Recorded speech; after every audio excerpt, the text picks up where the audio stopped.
여러분, 우리는 모두 연결되어 있습니다. 내 이야기가 당신의 이야기이고 당신의 경험이 누군가에게 큰 도움이 될 수 있습니다. 오늘은 우리 모두에게 중요한 주제 하나를 함께 나눠보려 합니다. 바로 기초연금 이야기입니다.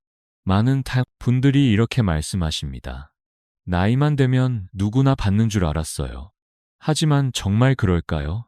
현실은 그렇지 않습니다. 주민센터를 찾아갔더니 한 푼도 못 받는다는 말을 듣고 낙심하신 분들 너무 많습니다.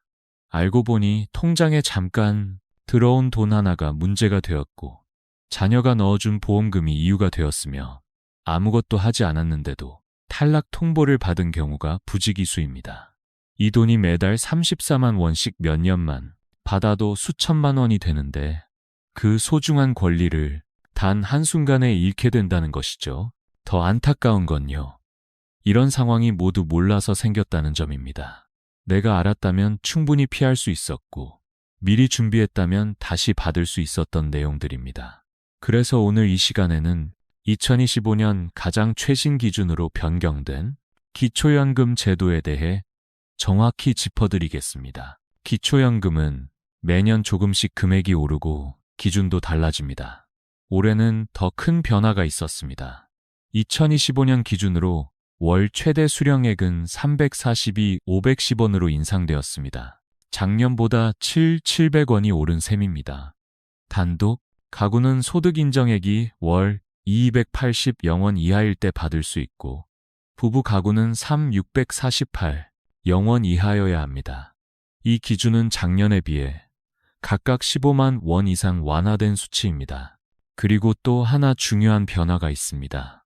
근로소득 공제가 112만 원으로 늘어난 것입니다. 예를 들어 월급이 300만 원이라면 112만 원을 먼저 빼고 남은 금액의 30%를 추가로 공제합니다. 이렇게 계산하면 최종적으로는 131만 6천 원만 소득으로 잡히게 됩니다. 즉, 실제 월급보다 더 낮은 소득으로 인정받을 수 있기 때문에 더 많은 분들이 혜택을 받을 수 있게 된다는 뜻입니다. 기초연금은 단순한 복지 혜택이 아닙니다. 우리가 노후를 준비할 수 있는 든든한 기반입니다. 지금부터 이 제도를 어떻게 활용하면 좋을지 본격적으로 살펴보겠습니다. 이처럼 기준이 완화되었다고는 하지만 여전히 단일만 원만 초과해도 탈락할 수 있는 것이 바로 기초연금입니다. 그래서 우리는 더더욱 조심해야 합니다. 단지 소득만 가지고 판단하지 않기 때문입니다. 정부는 소득뿐 아니라 모든 재산을 소득으로 환산하여 계산합니다. 여기서부터 많은 오해와 실수가 시작됩니다. 예를 들어 내가 직업도 없고 월급도 받지 않는다고 해볼까요? 그러면 당연히 소득이 없으니 연금을 받을 수 있을 거라고 생각할 수 있습니다. 하지만 내 통장에 예금이 1억 원 있다면 이야기는 달라집니다. 정부는 금융재산에서 기본 공제액 2천만 원을 뺀 나머지 8천만 원에 대해 연 4%를 적용해 12개월로 나누어 계산합니다. 그렇게 되면 약 26만 6천 원이 매달 소득으로 간주됩니다. 이 수치만으로도 연금 수급 기준을 초과해버리는 경우가 생깁니다. 이러한 계산 방식은 단순한 논리가 아닙니다. 실제로 많은 어르신들이 이 기준을 몰라서 억울하게 연금을 받지 못하고 있습니다. 그래서 지금부터는 꼭 피해야 할 9가지 실수에 대해 말씀드리려 합니다. 이 중 단 하나라도 해당된다면 기초연금은 단 한 푼도 받을 수 없게 될 수 있습니다. 첫 번째 실수는 가족 계좌에 돈을 잠깐 넣었다가 빼는 행동입니다. 자녀가 잠깐 넣어준 돈이든 반대로 내가 자녀 통장에 돈을 보냈든 그 돈의 출처와 흐름이 명확하지 않으면 그냥 있는 돈으로 간주됩니다. 어르신들 중에는 아이 결혼식 비용이나 병원비 명목으로 잠시 돈을 옮겨두셨다가 다시 빼는 경우가 많은데요.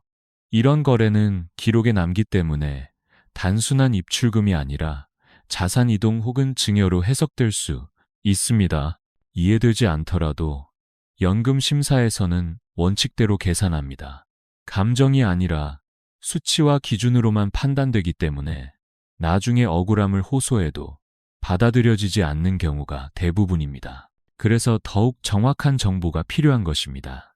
지금부터 나머지 실수들도 차근차근 짚어보겠습니다. 앞서 말씀드린 가족 계좌의 돈 이동 외에도 우리가 일상에서 무심코 하는 행동들이 연금 수급 자격에 큰 영향을 줄 수 있습니다. 두 번째 실수는 자녀 명의로 적금을 넣었다가 본인이 찾는 경우입니다. 많은 부모님들이 자녀 명의로 저축을 해두고 필요할 때 찾아 쓰는 경우가 있는데요. 이 경우 국민연금공단에서는 해당 적금을 실제 사용자가 부모라고 판단하여 부모의 금융자산으로 간주할 수 있습니다. 실제로 이런 방식으로 적금을 찾았다가 연금, 전액이 삭감된 사례도 있습니다. 세 번째 실수는 부동산을 자녀에게 시세보다 너무 낮은 가격으로 넘기는 경우입니다. 부모 입장에서는 부담을 줄여주고 싶은 마음에 싸게 넘기지만 이 차액은 증여로 판단되어 증여세가 발생할 수 있습니다. 더 큰 문제는 기초연금 심사에서 재산이 줄어들었다고 보기 어렵다는 점입니다. 실질적으로 자산 이전이 이루어졌다고 보기 때문에 오히려 감점 요인이 될 수 있습니다. 네 번째 실수는 사업자 등록을 유지한 채 실제 소득은 없는 경우입니다. 가게를 그만두었는데 폐업 신고는 하지 않은 상태라면 국민연금공단은 해당 등록을 기준으로 추정 소득을 계산합니다. 이 경우 소득이 없는 현실과 다르게 계산되어 연금 수급에서 제외될 수 있습니다. 실제로 몇 년 전부터 장사를 접으셨던 이정화 어르신도 사업자 등록을 방치해둔 탓에 소득이 있는 것으로 판단되어 연금을 받지 못한 사례가 있었습니다. 다섯 번째 실수는 고급 차량을 보유한 경우입니다. 2025년부터는 차량의 배기량이 아니라 차량 가액이 기준이 됩니다. 차량 시세가 4천만 원을 초과하면 고급차로 분류되어 해당 금액 전체가 소득 인정액에 포함됩니다. 예를 들어 시세 5천만 원짜리 차량을 보유하고 있다면 그 금액이 고스란히 불이익으로 작용하게 되는 것입니다. 이러한 사례들을 보면 단순한 생활 습관 하나가 연금 수급 여부를 갈라놓을 수 있음을 알 수 있습니다. 그렇기 때문에 남은 실수들도 꼭 확인하셔야 합니다. 앞에서 살펴본 5가지 실수 외에도 우리가 쉽게 간과하는 상황들이 아직 남아 있습니다. 여섯 번째 실수는 보험을 해약하고 환급금을 받는 경우입니다. 오래된 보험 하나 정리했을 뿐인데 그 환급금이 일시적인 소득으로 간주되어 연금 수급이 중단되는 경우가 적지 않습니다. 특히 수천만 원 단위의 해약금이 들어오면 그 순간부터 소득 인정액이 급격히 높아져 기준을 초과하게 됩니다. 실제로 정영수 어르신은 생활비 마련을 위해 15년간 유지하던 저축성 보험을 해약했는데 그 환급금이 500만 원이 그대로 소득으로 계산되어 그해 기초연금이 전액 중단되었습니다. 일곱 번째 실수는 자녀 명의의 통장을 부모가 대신 관리하면서 자유롭게 입출금하는 경우입니다. 명의는 자녀지만 실제 사용자가 부모라면 그 자산은 부모의 금융자산으로 판단됩니다. 특히 큰 금액이 오가거나 반복적으로 입출금이 이루어지는 경우에는 더욱 문제가 됩니다. 이런 상황은 세무조사에서도 자주 문제가 되는 유형이며 기초연금 심사에서도 불이익으로 작용할 수 있습니다. 여덟 번째 실수는 월세 수입을 신고하지 않고 조용히 넘기는 행동입니다. 국세청과 연동된 자료를 통해 월세 수익은 자동으로 파악되기 때문에 신고하지 않았다고 해서 없는 것으로 간주되지는 않습니다.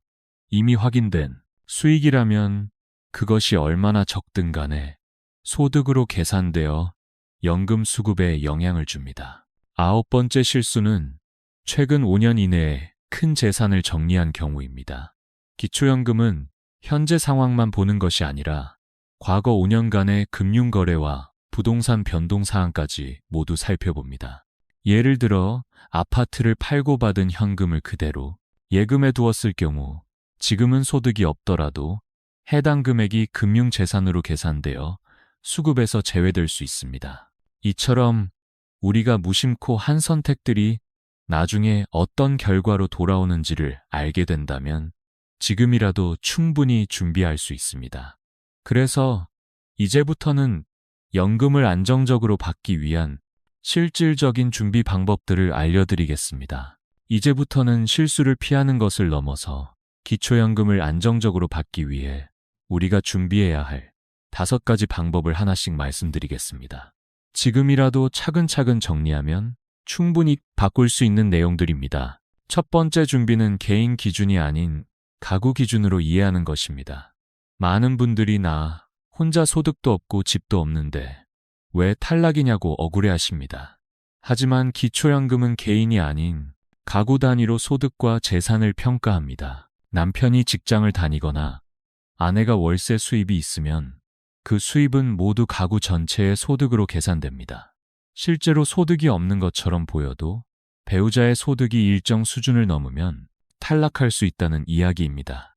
그러니 나만의 상황이 아닌 부부 전체의 상황을 함께 고려하는 것이 중요합니다. 두 번째 준비는 금융재산은 최소 5년 전부터 천천히 정리하는 것입니다. 기초연금은 현재의 상황만 보는 것이 아니라 최근 5년간의 거래 내역까지도 함께 살펴봅니다.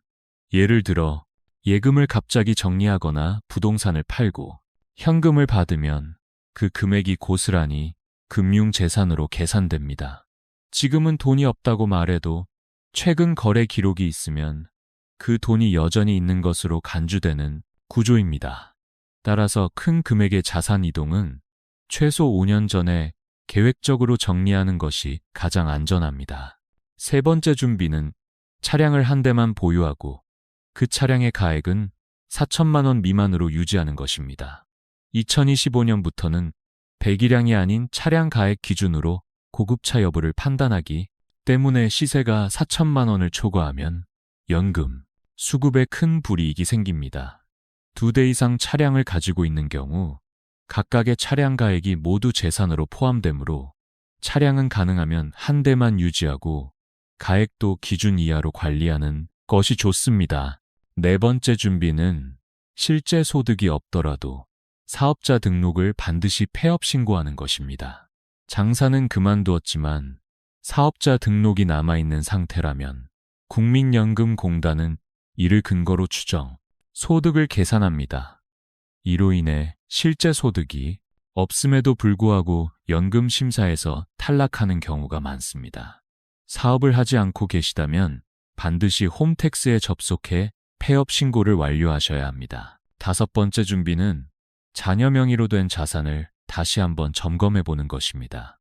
예를 들어 자녀 이름으로 적금을 넣고 부모가 직접 입출금하거나 관리하는 경우에는 그 자산이 부모의 소유로 간주될 수 있습니다. 기초연금 심사에서는 단순한 명의보다 실제 사용권이 누구에게 있는지를 더 중요하게 보기 때문입니다.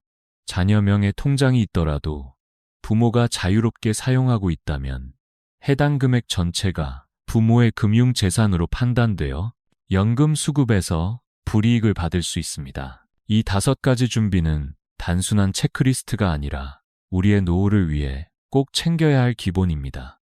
지금이라도 천천히 정리하고 점검해 본다면 얼마든지 다시 기회를 만들 수 있습니다.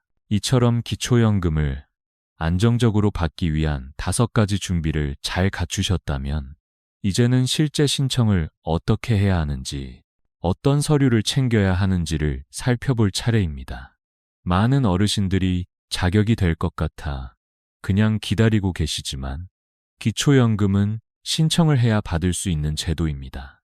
신청하지 않으면 무조건 탈락입니다. 예를 들어 이순자 어르신은 나이도 이미 70이 넘었고 별다른 소득도 없어 당연히 대상일 거라 생각하셨습니다. 그런데 실제로는 신청을 하지 않으셔서 3년 동안 단 한 푼도 받지 못하셨고 나중에 주민센터에 가서야 그 사실을 알게 되셨습니다. 그때 직원이 왜 이제야 오셨냐고 묻자 알려주는 사람이 없었다며 쓸쓸하게 웃으셨다고 합니다. 신청을 했다 하더라도 서류 한 장, 상담 한 번의 차이로 탈락하는 경우도 있습니다. 그래서 반드시 아래 4가지는 꼼꼼히 챙기셔야 합니다. 첫째, 노인 맞춤 돌봄 서비스 신청 여부입니다.